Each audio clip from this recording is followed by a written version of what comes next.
Car elle a emmené vers ses maîtres de l'argent. Après avoir consulté une personne, elle prend l'argent, elle va donner à ses maîtres. Cela était bénéfique à ses maîtres. Alors, quand Paul et Silas vont arriver devant cette femme, que cette femme persistait, dis ceci, que voici ces hommes, c'est des serviteurs du Dieu très haut. Regardez ces hommes, c'est des serviteurs du Dieu très haut. Imaginez-vous, il va consulter un féticheur et il demande le chemin d'une autre personne pour te dire, moi je ne suis pas Dieu, moi je n'ai pas la puissance, moi je suis pour moi rien. Regardez ces hommes-là, ce sont les serviteurs du Dieu très haut. Même aujourd'hui bercé, quand quelqu'un fasse le féticheur dit toujours, si Dieu fait grâce, ton problème aura la solution. Même le féticheur reconnaît que Dieu il est au-dessus de tout, que c'est Dieu qui décide de tout, et c'est Dieu qui fait toutes choses. Mais toi tu vas encore le consulter. Alléluia. Amen. Alléluia. Amen. Bien-aimé, celui qui a l'esprit de Dieu, il y a toujours des différences.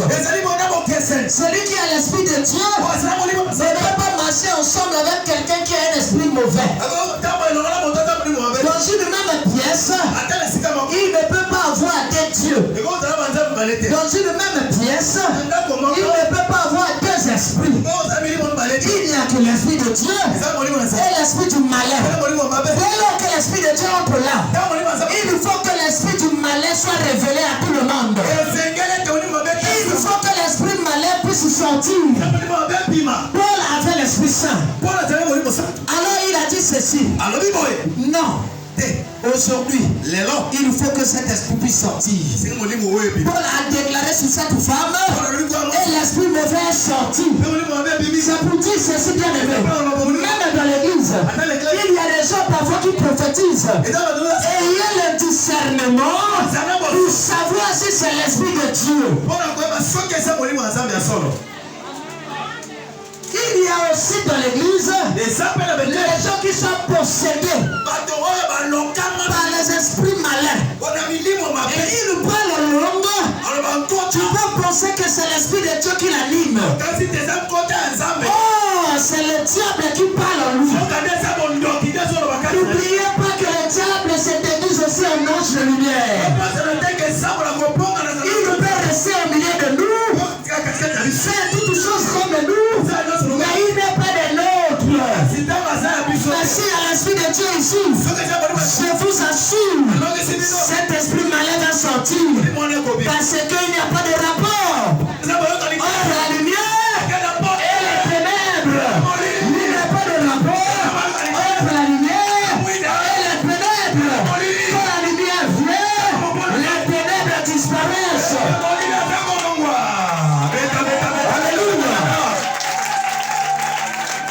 L'évangéliste a dit ceci. Les apôtres ont pensé qu'ils avaient eu la victoire, c'était fini. Oh, à chaque fois que tu as une victoire, attends-toi aussi à un autre combat. À chaque fois que tu as une victoire, attends-toi aussi à un autre combat. Bien aimé, tout un succès n'est pas acclamé à tout le monde. Ton élévation n'est pas acclamée à tout le monde. Ta bonne santé n'est pas acclamée à tout le monde. Ta paix n'est pas à la joie de tout le monde. Pendant même que tu t'habilles bien seulement, il y a quelqu'un quelque part qui prépare quelque chose contre toi. Mais parce que tu as eu la victoire aujourd'hui, prépare-toi pour un autre combat demain. Mais comment se préparer? C'est dans la prière. Dans la prière. Parce que la Bible dit que Dieu ne laissera pas que nous soyons tentés au-delà de nos forces. force. Quand le combat est grand, c'est pour dire que la victoire aussi est grande. C'est lui qui a des grands combats. C'est celui qui est aussi grand. Réveille-moi les frères là. Alléluia. Celui qui a des grands combats, c'est celui qui est aussi grand. On ne peut pas te combattre si petit pendant que tu es grand. Alléluia. Alléluia.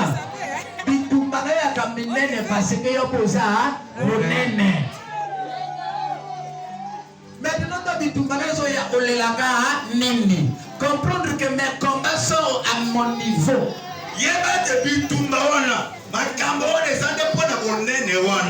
Alléluia. Tu es grand, mon frère. Tu es grand de ma soeur. En te voyant là, tu es une grande personne. Tu es une personne élevée. Regarde, je me retiens un enfant de Dieu. La bénédiction, ce n'est pas les choses palpables. Mais la bénédiction, ça se passe en esprit d'abord. Et ça se manifeste physiquement après. Car l'esprit prime sur le physique. Parce que tu es grand spirituellement.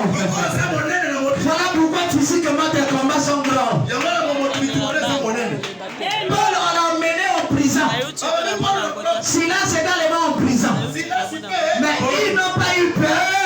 Ils n'ont pas eu peur. On les a enchaînés. On les a chicotés.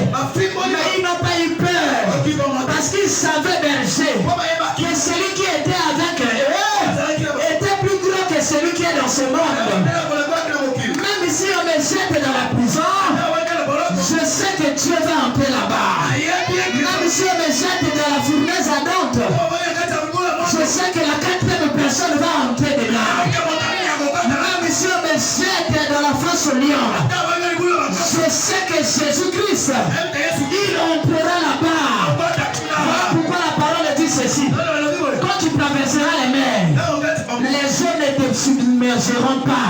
Quand tu entreras dans le feu ne te brûlera pas. Je prophétise ce matin sur ta vie. Même si tu entres dans la vallée de l'ombre de la mort, ne crains pas. Ne crains pas. Car tu es avec Dieu. Même si tu marches dans la vallée de l'ombre de la mort, ne crains aucun mal. Ne crains pas. Car le Seigneur est avec toi. Même si tu traverses la mauvaise période de ta vie, aie la confiance en Dieu. Car la Bible dit, le soir les pleurs, le soir les pleurs, le soir les pleurs, mais le matin un cri d'allégresse. Le matin les pleurs, le soir bien aimé, tu peux chanter un chant d'allégresse. Parce que Jésus-Christ ne t'abandonnera jamais. Il sera avec toi dans la prison, juste pour te libérer là-bas, pour que le monde puisse acclamer le Seigneur au travers de ta vie. Alors reçois Jésus ce matin dans ta vie, pour que ta vie marche de gloire en gloire. Alléluia. Aujourd'hui, je vais prêcher une prédication de proclamation. Je vais proclamer beaucoup plus. On a écrit au tableau le message de la résurrection. Le message de la résurrection. On va lire notre passage de base. On va lire quelques versets seulement. Je vais répondre. Durant la semaine, nous avons lu. Toi qui ne viens pas, ça m'engage plutôt. Nous allons lire le verset 2. Paul y entra. Conformément à son habitude. Pendant 3 sabbats, il discuta avec eux à partir des Écritures. Mais il disait quoi, Paul? Écoute ce que dit la Bible. En expliquant et en démontrant que le Messie devrait souffrir et ressusciter.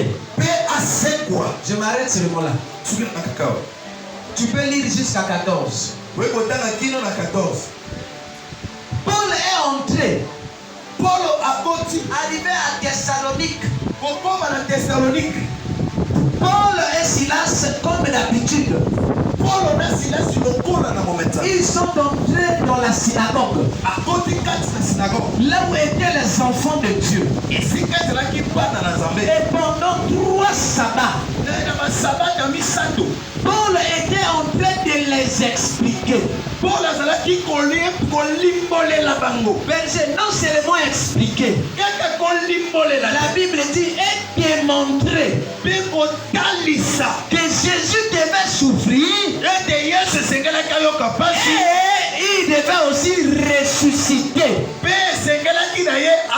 Paul n'a pas prêché un autre message. Il les a expliqués le message de la mort de Jésus et de la résurrection de Jésus.